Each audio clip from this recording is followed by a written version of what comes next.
one night in the middle of the night, I ended up in the ER with some severe abdominal pain. And it was a long night. I was in a lot of pain.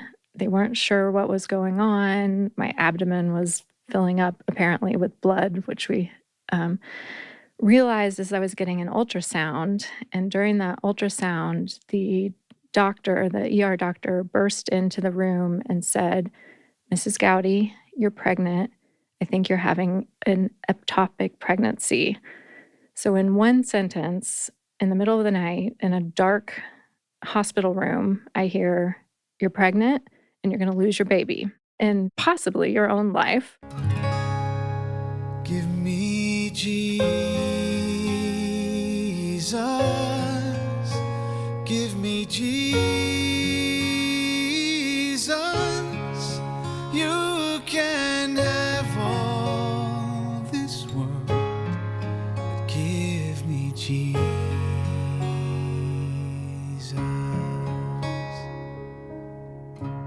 Christ is the visible image of the invisible God. He existed before anything was created and is supreme over all creation.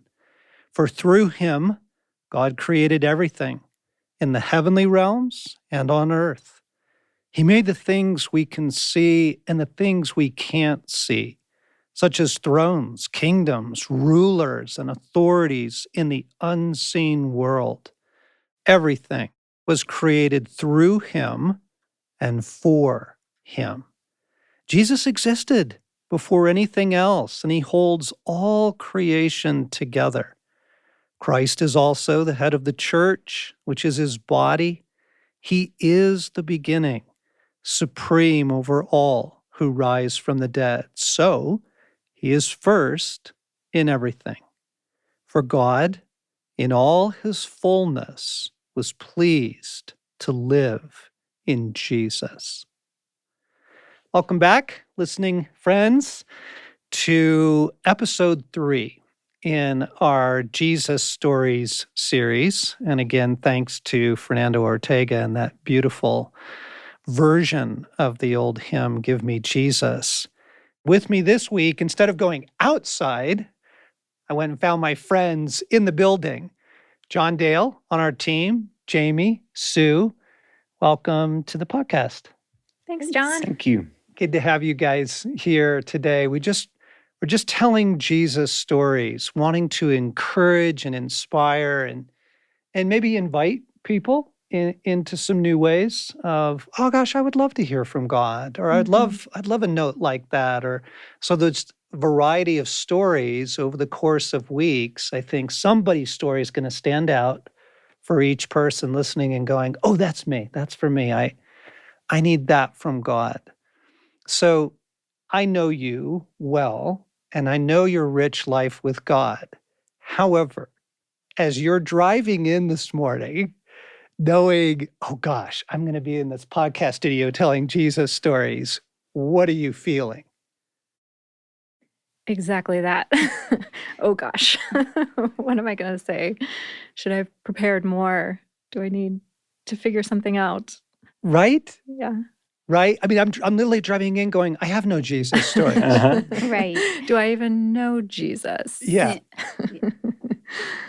I sat down at the table 10 minutes ago, John, and you kind of asked what stories are you going to share, and I literally was a blank slate, which is why I went last and let Sue and Jamie go first. Yes. Right. Isn't it crazy? Yes. Like, what is that? Because when the pressure isn't on, Right. and you realize Jesus and I have a long story together. Right. We have a lot of miles Mm-hmm. and a lot of stories to tell, but somehow that all, just, is it the pressure? Is it the performance? Yeah, I think so. It's this big giant microphone. Is it the big Right. fuzzy thing in front of your face here? Yeah, But Jamie, I exactly. really loved what you said earlier. Yeah. So I chose to bring that pressure to God and say, do I need more stories? Do you want to say more things? And I just felt him chuckle and say, where am I not in your story right now? What places in your life am I not there? I was like, okay, right, yes. Meaning you're not where do you feel abandoned, right. but rather, Jamie, Like I'm everywhere. Just pick something, because there's nowhere in your life that I'm not there. yeah, Mhm. yeah. Beautiful.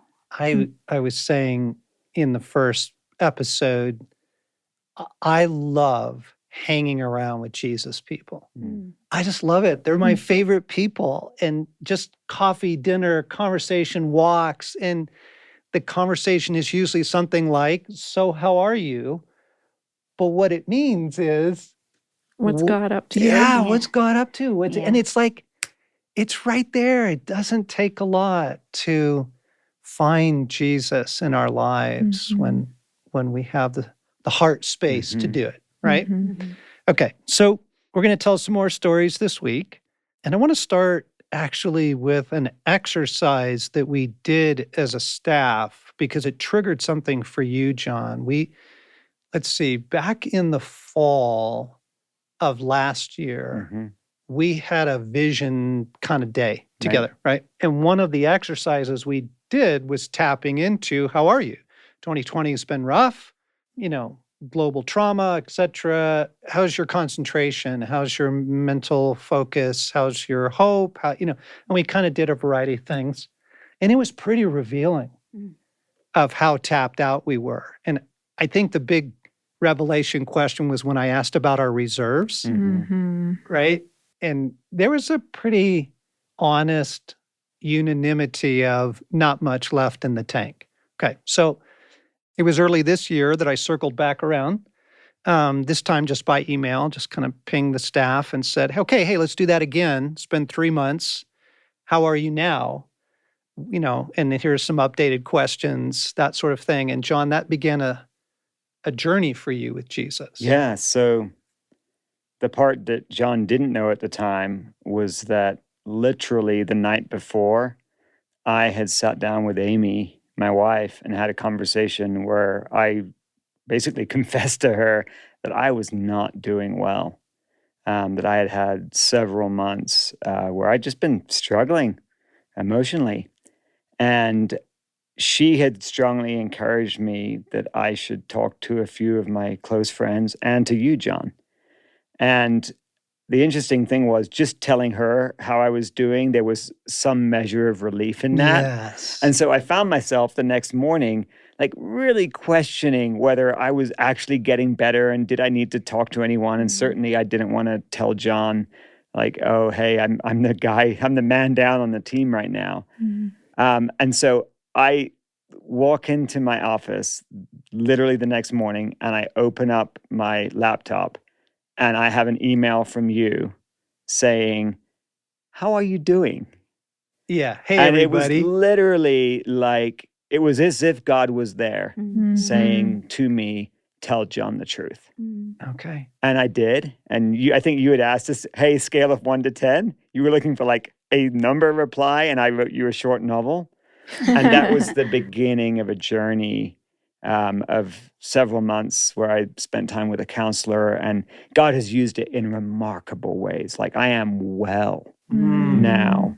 And there were things that were, decades in the making that God wanted to address.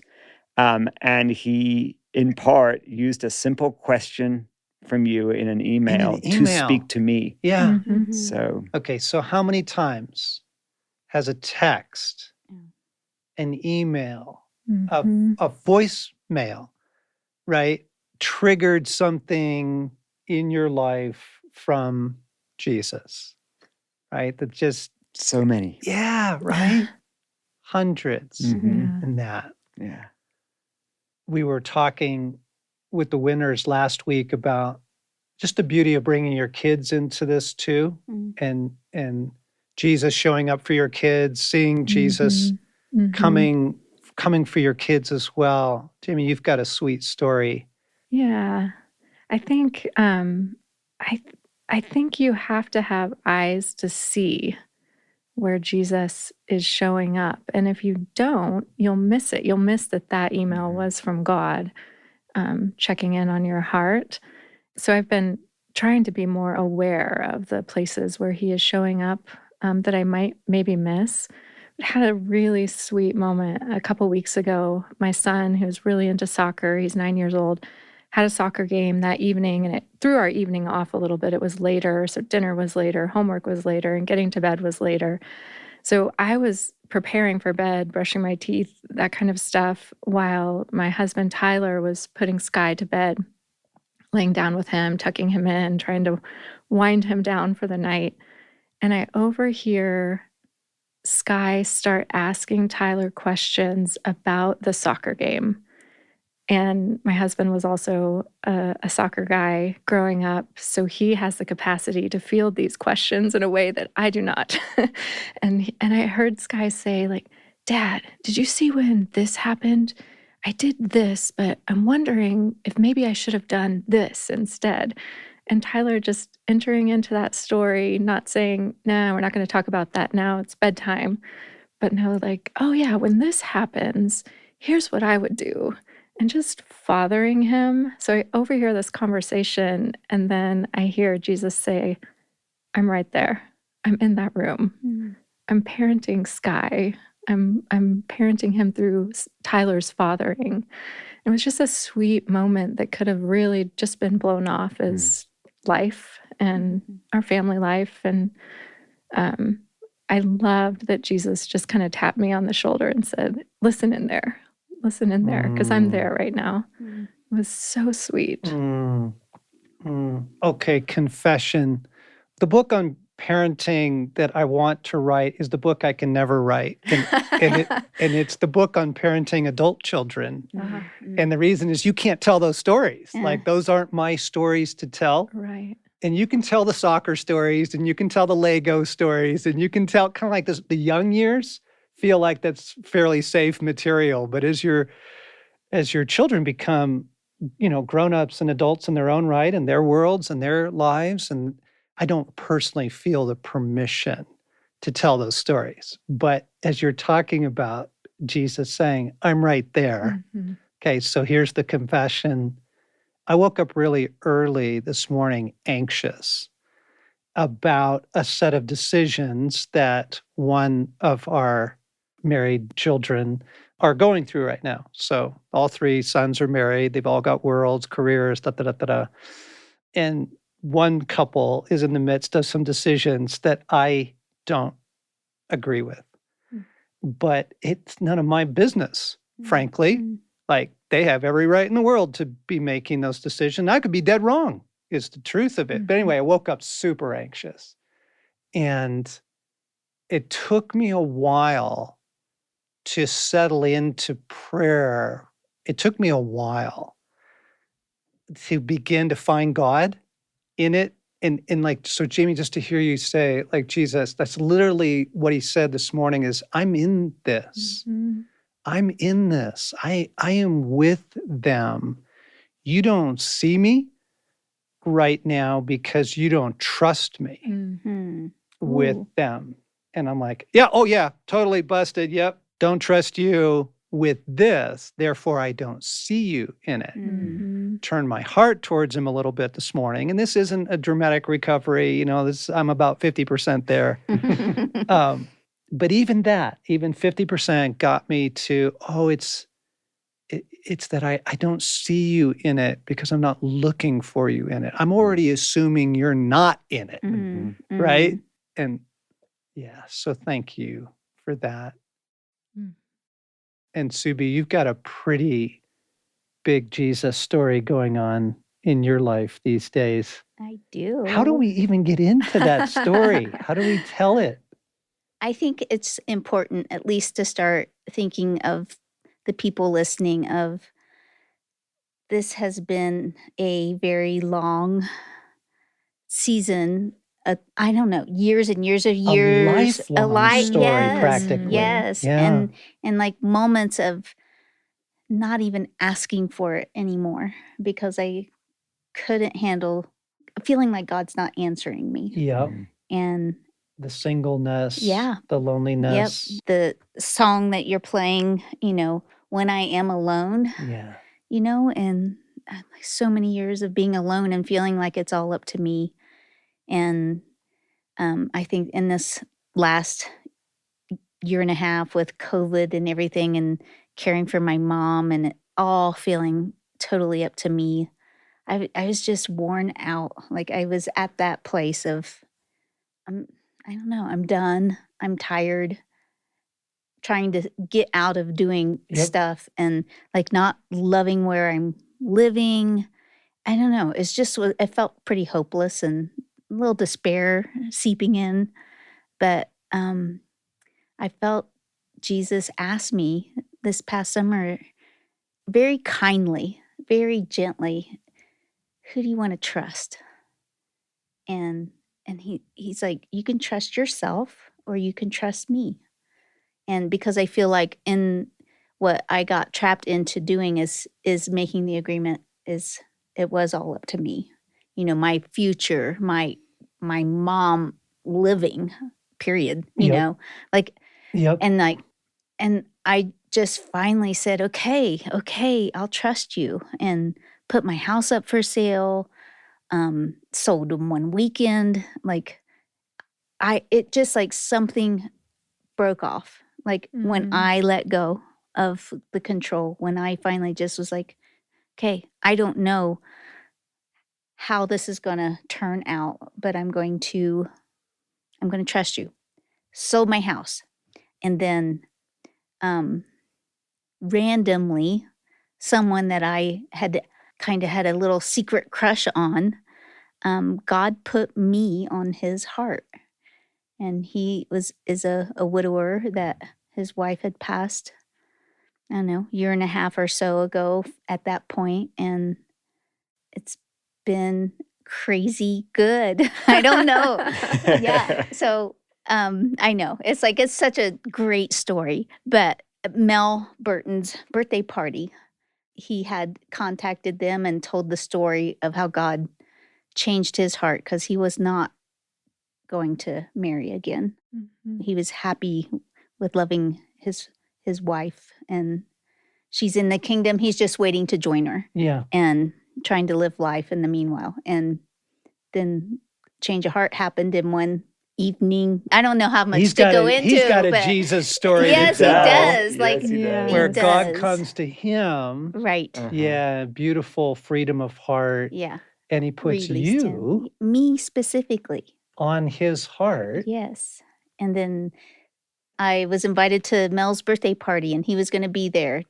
I was leaving the restaurant and, let me walk you to your car. And then he told me that he'd like to tell me a story, basically, of how God put me on his heart. And so the next night we went to dinner. He told me everything, and it's we're getting married. Oh my goodness. What's that on your finger? Yeah, I know. It's right? beauty. Yes. Big rock. Oh my gosh. And honestly, I just feel like the point of this is truly in the years of feeling unseen, even by God, where are you in my story? Do I not matter? That is the best part of this story is, I have a lovely, good, godly man, but I have Jesus. He saw all of that. And he's like, I don't know, just by one, why did I not do it sooner? I don't know, but God's timing. But yes. But so grateful that I just feel so seen by Jesus and he gets it. This is his story. Yeah, it really is. Yeah. And not just in the romance, but in all that went on before. Yeah. And I have space even in my heart for all the things that I still have to do for my mom. And, all of that is still there. Nothing's changed on that level, but I have the space for it now that I didn't have. Yeah. Yeah. So pretty great. It's a really good Jesus story. It's wild. I know. It is. And so many more details, but that's okay for now. Yeah. Yeah, it is. Jamie, You were talking about, before we were getting started, you were talking about a trauma story that you wanted to share and how Jesus was in it Yeah. or came afterwards or Changed the story for sure. Yeah, he's definitely in the daily stuff, and then he's also in the major stuff. So that would be this story. My husband and I were newlyweds, had not been married long, and were not planning to have children for a couple years, as that was our plan. And one night, in the middle of the night, I ended up in the ER with some severe abdominal pain. And it was a long night. I was in a lot of pain. They weren't sure what was going on. My abdomen was filling up, apparently, with blood, which we um, realized as I was getting an ultrasound. And during that ultrasound, the ER doctor, burst into the room and said, "Mrs. Gowdy, you're pregnant. I think you're having an ectopic pregnancy." So, in one sentence, in the middle of the night, in a dark hospital room, I hear, "You're pregnant and you're going to lose your baby oh, and Jamie. possibly your own life." So it was filled with a lot of chaos because at that point, there's lots of people running in and out of the room, prepping me for surgery. My husband is probably just deer in the headlights. What's going on? I was, of course, filled with a lot of fear, a lot of pain, and a lot of questions. I wasn't ready to be a mom, and then I'm not ready to have lost a baby all in one sitting. They took me into surgery. As it turns out, it wasn't an ectopic pregnancy. It was a ruptured cyst on my ovary that had ruptured in a way that was causing internal bleeding. So they were able to fix that. But even then, after the surgery, the doctor said there's probably a 50-50 chance that the pregnancy is going to stay due to the trauma, your hormone levels right now. And again, I didn't know how that sat with me because I wasn't sure I wanted to be pregnant, but I definitely didn't want to lose a child. It was confusing. It was dark. There was a lot of anxiety in the days that were surrounding that. But a few weeks later, as I'm able to process the trauma and ask Jesus about this, like, I'm not ready to be a mom. Jesus showed up in prayer and showed me where he was the moment that we found out that that we were pregnant with my daughter. And he took me back to that room where I was getting the ultrasound done and the doctor bursting in to deliver the news. And I see Jesus right next to my side with his hand on my abdomen and his head thrown back in laughter, joy. Like, upon hearing the news that I was going to have a child, his reaction was not fear. It was not chaos. There was none of that. It was only joy. He was only happy about this. And that changed our story. Like, okay, we're pregnant. Jesus is in it. He's not only in it, but he is so happy about this news. And the pregnancy stuck. I carried Ella, my now 13-year-old, to term, and she is one of the most amazing, delightful human beings on the face of this planet. One of the most confident 13-year-old girls, Yes. confident enough to be filmed. She's in right. your story. Yeah, she's in the my captivating story. experience in the new series. Yeah. There's Ella. Yeah. Wow. That was a huge, huge moment. It changed our entire outlook on what had happened and what was happening. Okay, so I'm sitting in the seat of the listeners, and I know some are asking, how did that come? Did you ask? Were you processing with a counselor? Like what? Jesus was able to take you back and show you something. Yes. That changed everything. Yes. How did he get you there? Yeah, it was, interestingly, there was no fanfare. I have done a lot of counseling, but I was not in counseling at this point. It was simply asking while praying Okay. and saying, God, where were you in that?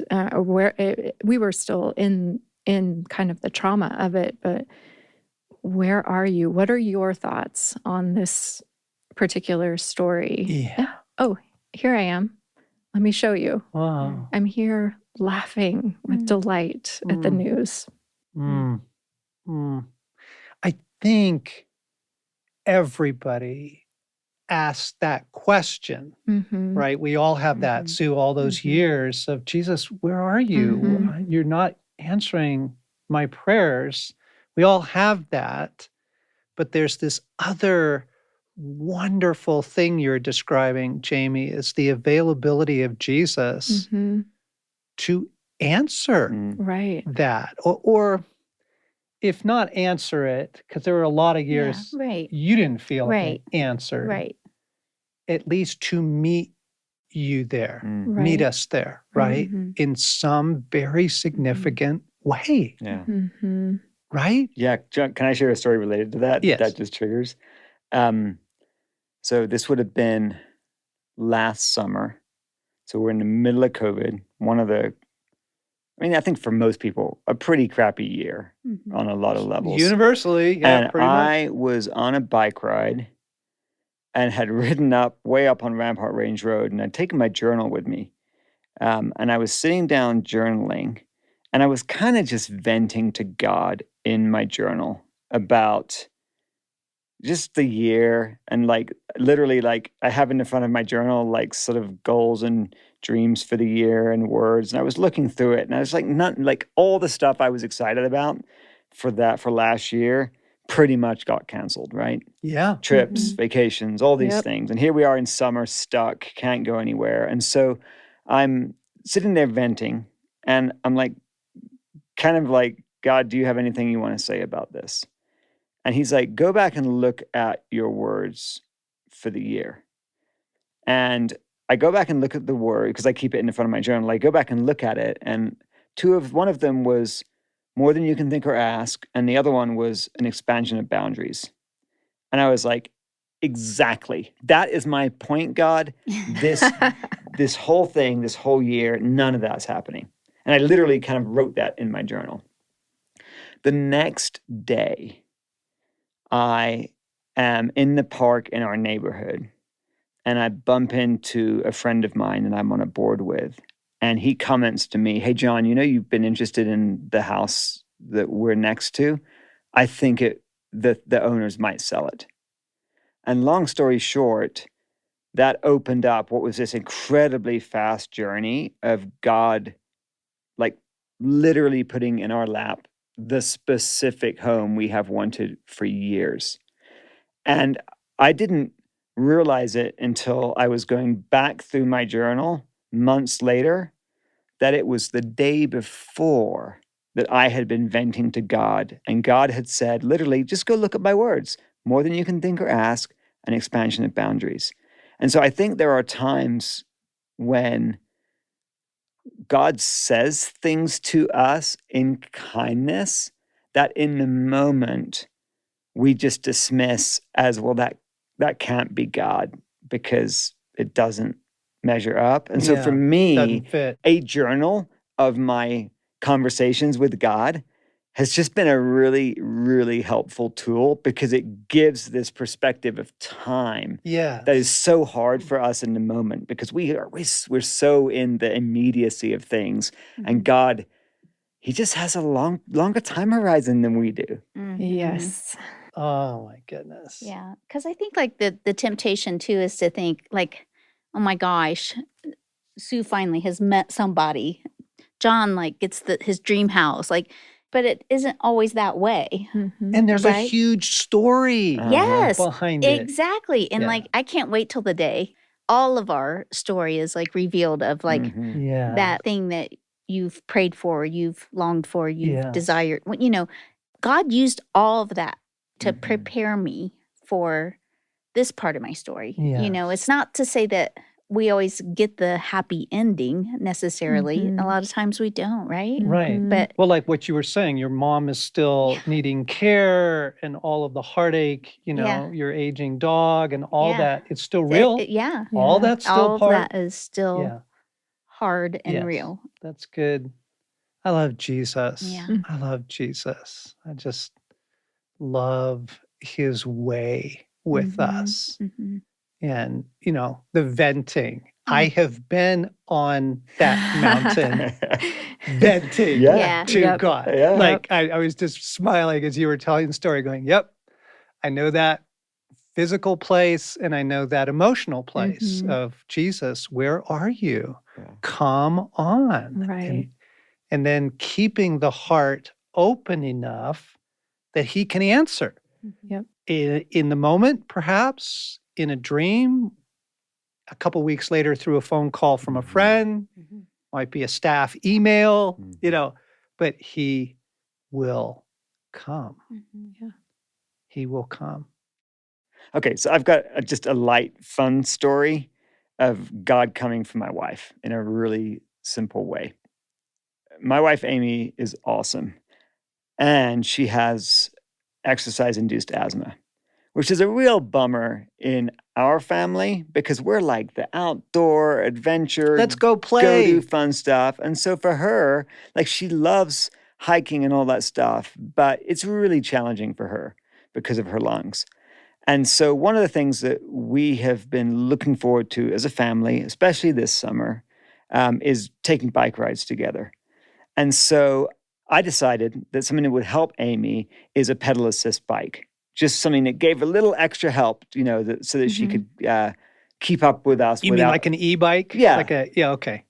So I decided that something that really would help Amy is like one of these newfangled electric bicycles that give you extra power when you're pedaling.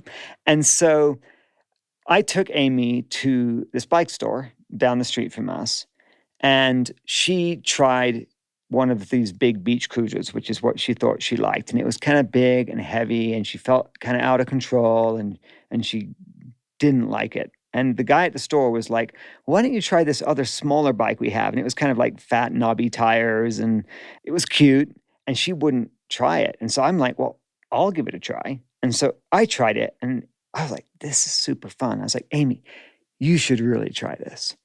And so she did, and she loved it. And long story short, she now has a bright orange fat tire pedal assist mountain bike. And she loves that thing. I mean, almost every day she says to the rest of us, hey, do you guys want to go for a bike ride? And it's just so much joy and so much fun. And it's been a gift to Amy and to her heart and a gift to me and a gift to the kids.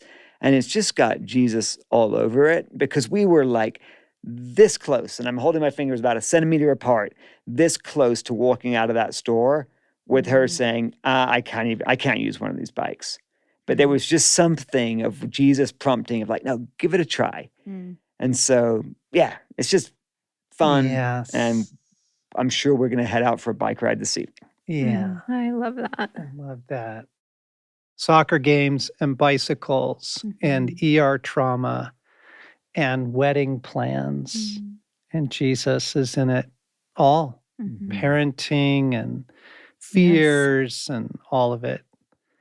And friends, we're sharing these stories with the hope of opening your hearts and your imagination and your possibilities to all kinds of new ways of experiencing Jesus. And one of the things I'm aware of is we all hold on to the trump card, the yeah, but card. It's like, yeah, but, and then we name what it is. And so for years, it would have been being single. It's like, yeah, no, I have wonderful friends. He's come for me in so many ways, but. Exactly. And gang, what I really want to encourage you is let go of that yeah, but card.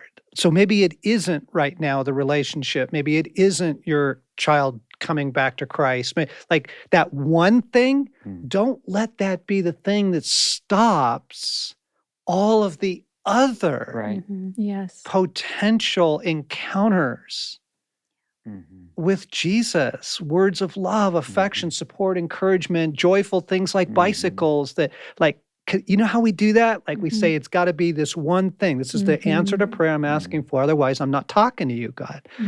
And I want to encourage folks, like lay that card down for a while and let Jesus come in other places in your life to enjoy him again and to let that, oh my goodness, just let it catch your heart and let it open up hundreds of encounters that are waiting to happen with you in Jesus. Yes. So, Father, that's what we pray for. We're praying for it for ourselves. We're praying for it for our friends. And I'm going to pray in the first person now.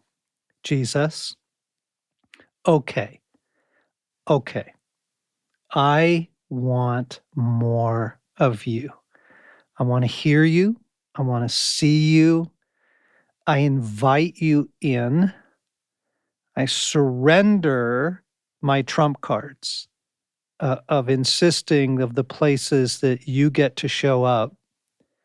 And I ask you for an open heart and for the presence of God, the power of the Holy Spirit with me to show me how you're coming. I pray for encounters with you this week. In Jesus' name, we all pray. Amen? Amen.